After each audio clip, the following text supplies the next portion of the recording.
Recently techno তাদের দুইটা smartphone দিয়া অফিসিয়াল মার্কেট পুরা লাড়াচাড়া দিয়ে দিতেছে। তো আজকে আমাদের কাছে আছে তারই একটা phone, techno Camon 40 pro.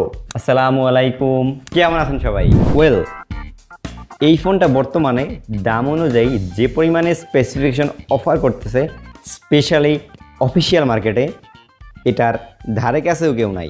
8/256 GB এর দাম রাখা হয়েছে 28,000 টাকা, এবং এটার যে ছোটো ভাই ক্যানন 40, ওইটার দাম হয়ে রয়েছে 24,000 টাকা। দুইটা ফোনের ভিতরে দামের ডিফারেন্স কিন্তু মাত্র 4,000 টাকার। এখন আপনাদের একটু আগ্রহ জাগতেই পারে যে 4,000 টাকা কি এক্সট্রা খরচ করে আমি ক্যানন 40 থেকে 40 প্রোতে আপগ্রেড করব? তো আপনাদের এই বোঝার সুবিধার্থেই আমি শুরুটা করব গিয়ে দুইটা ফোনের কম্প্যারিজন দিয়ে। যেহেতু 4,000 টাকা, কারো কাছে অনেক বেশি আবার কারো কাছে অনেক কম। দুইটা ফোনের ডিফারেন্সে নাম্বার ওয়ানে থাকছে আইপি রেটিং। ক্যানন 40 প্রোতে কিন্তু আপনার IP68 এবং 69 থাকছে, যেখানে ক্যানন 40তে থাকছে শুধুমাত্র IP65, আর IP68 এবং 69 কিন্তু আপনার Samsung Galaxy S24 ultra, 16 pro max ওই ফোনগুলোতে থাকে, আর ক্যানন 40তে একেবারে রেগুলার থাকছে। আর নেক্সট সবচেয়ে বড় ডিফারেন্স হচ্ছে গিয়ে দুইটা ফোনের ডিসপ্লেতে। হ্যাঁ, এইখানেই মোটামুটি আপনার ধরে বেঁধে রাখতে হবে যে কার্ভ ডিসপ্লে নাকি ফ্ল্যাট ডিসপ্লে। ক্যানন 40তে কিন্তু আপনার ফ্ল্যাট ডিসপ্লে আছে, আর যাদের স্পেসিফিকেশন অ্যামোলেড 120 Hz সব কিছু ক্যানন 40-এর সাথে মিলবে। শুধুমাত্র ডিফারেন্সটা হচ্ছে কি দুইটা ফোনের কার্ভ ডিসপ্লে। আর ক্যামেরাতে হালকা কিছু টুইক আছে, যেমন দুইটা ফোনের মেন ক্যামেরা ঠিকঠাক থাকলেও ফ্রন্ট ক্যামেরাতে হালকা ডিফারেন্স থাকছে।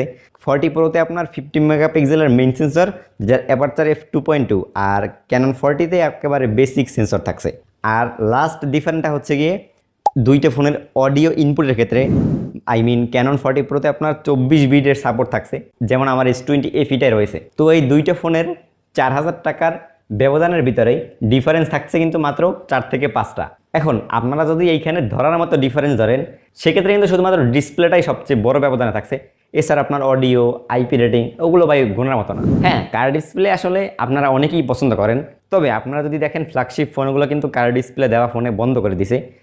তো এখন আমার পার্সোনাল এক্সপিরিয়েন্স যদি আপনাদের সাথে বলি, আমি যখন দুইটা ফোন একসাথে ব্যবহার করতেছিলাম না ভাই, ট্রাস্ট মি, ক্যানন 40 যেটা ফ্ল্যাট ডিসপ্লে ওইটা বেশি প্রিমিয়াম লাগতেছিল। কারণ বাজেট ফোনে যে কার ডিসপ্লেগুলো দেওয়া হয় কেমনই যেন আসলে প্রিমিয়াম লাগে না।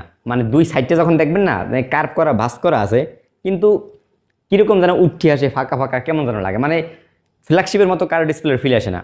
কিন্তু ওইখানে ফ্ল্যাট ডিসপ্লেগুলো যদি আপনার চিন বেজেলগুলো একেবারে কম দেওয়া হয় না, তাহলে ভাই কিন্তু অনেক প্রিমিয়াম লাগে, যেইটা হইতেছে কি আপনার ক্যানন 40-এর সাথে। যাক, আপনাদেরকে এখন ক্যানন 40 প্রোটা একটু আনবক্সিং করে দেখাই, কারণ বক্সটা কিন্তু অনেক স্পেশাল হতে যাচ্ছে। শুরুতেই বক্সটা ওপেন করলে থাকছে সুন্দর দেখতে এই ফোনটা, আর ভিতরে থাকছে আপনার ওয়ারেন্টি কার্ড 13 মাসের, এবং থাকছে একটা প্রিমিয়াম কভার, আসলেই প্রিমিয়াম। আর 45 ওয়াটের চার্জারটাও কিন্তু মিস যায় নাই। লাস্টলি থাকছে আপনার type A to C cable. And এই হচ্ছে আমাদের মাথা নষ্ট ক্যানন 40 প্রো ফোনটা, যেটার কালার কিন্তু আছে আপনার 3-4টা। যে কালারটা দেখবেন ভাই ওইটাই আপনার চোখে লাগিয়ে যাইবে।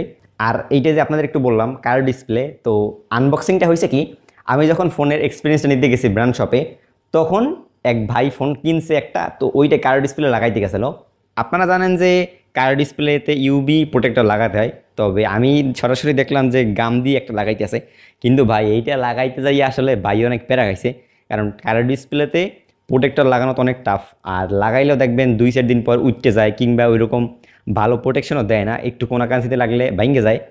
তো কার ডিসপ্লের ফোন কিনতে গেলে আসলে প্রোটেকশনের জিনিসটা একটু মাথায় রাখবেন। ও আর একটা কথা, আপনারা চাইলে কিন্তু এই দুইটা ফোনই টেকনো বরিশাল অফিসিয়াল স্টোর থেকে কিনতে পারেন। লোকেশন সদর রোড, কাকলির মোড়ের ওইখানেই টেকনোর ব্র্যান্ড শপটা আছে, তো আপনারা চাইলে চেক করতে পারেন। আই থিঙ্ক এখন অ্যাভেলেবেল পাবেন। ওয়েল, অফিসিয়াল মার্কেট হিসাবে আমি যদি এই ফোনটাকে দেখি 28,000 টাকায়, তাহলে এই ফোনটাতে যে G100 প্রসেসরটা থাকছে, এইটা একটু ভাই খারাপ লাগতেই পারে। তবে কিছু করার নেই, এইখানে এই প্রসেসরের পিছে দায়ী হচ্ছে আমাদের দেশের সরকার। কেন ভাই বলতেছি, যতদিন না পর্যন্ত আমাদের দেশে 5G আসবে, ঠিক ততদিন পর্যন্তই বাংলাদেশের অফিসিয়াল ব্র্যান্ডগুলো 4G প্রসেসর ব্যবহার করবে, যেমন Tecno, Infinix, Walton, Xiaomi, Realme, Vivo, সব ব্র্যান্ড। যেহেতু আমাদের দেশে 5G নাই, সেক্ষেত্রে অফিসিয়াল ব্র্যান্ডগুলো কিসের জন্য 5G প্রসেসর দিবে?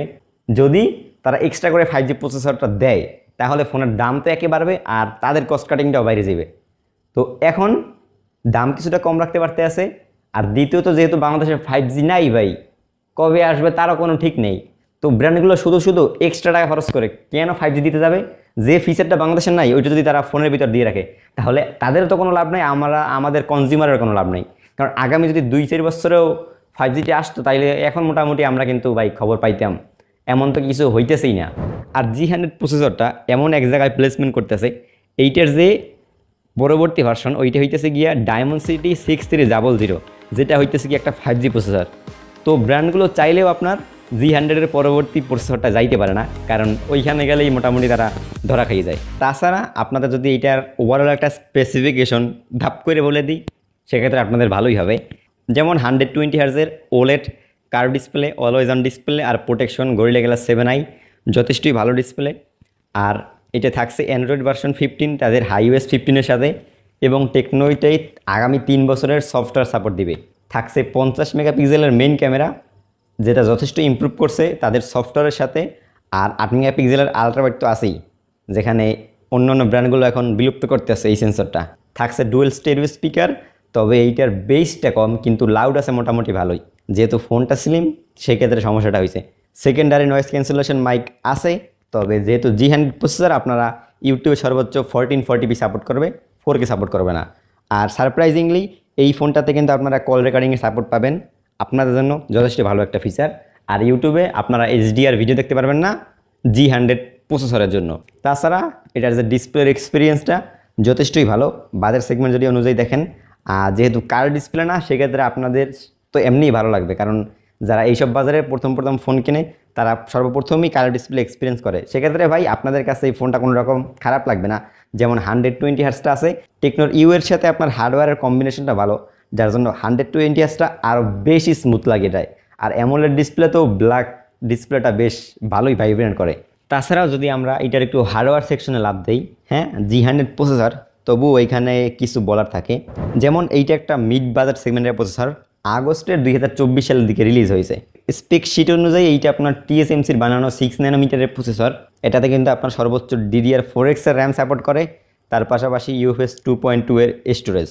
আর এটার যে আমরা রেগুলার বেসিসের পারফরমেন্স যথেষ্টই ভালো, কারণ হাইওয়েস আগের চেয়ে অনেক ইমপ্রুভ। তো এই বাজেট সেগমেন্টে যে স্মার্টফোন ব্র্যান্ডগুলো আছে তারা যদি পারফরমেন্সের সাথে সফটওয়্যারটা ভালো কানেকশন করাইতে পারে সেই ক্ষেত্রে অরিজিনাল আউটপুটটা পাওয়া যাবে।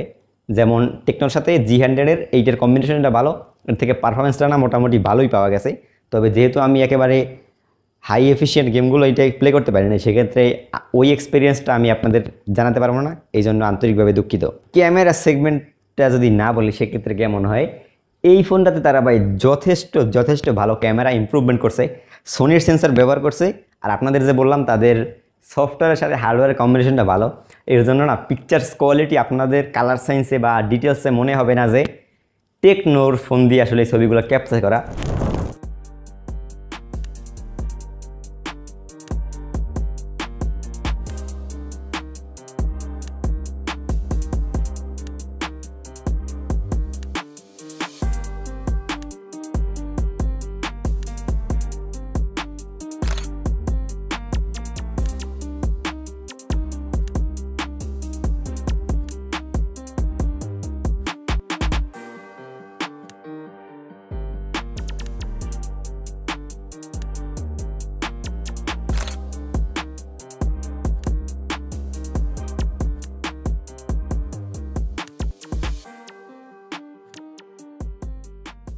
আর ভিডিও সেগমেন্ট বাই বেসিক এই ফোনগুলোতে আসলে ভিডিওতেই আইসে মারা খাইয়ে যায়।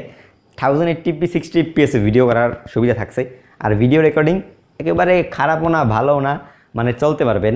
যেহেতু আলট্রা সেন্সরটা আছে, কিছু টিকটক ভিডিও করলেও করতে পারেন। ওকে ভাই, আপনাদের এই টেকনো ক্যামন 40 সিরিজটা কেমন লাগছে?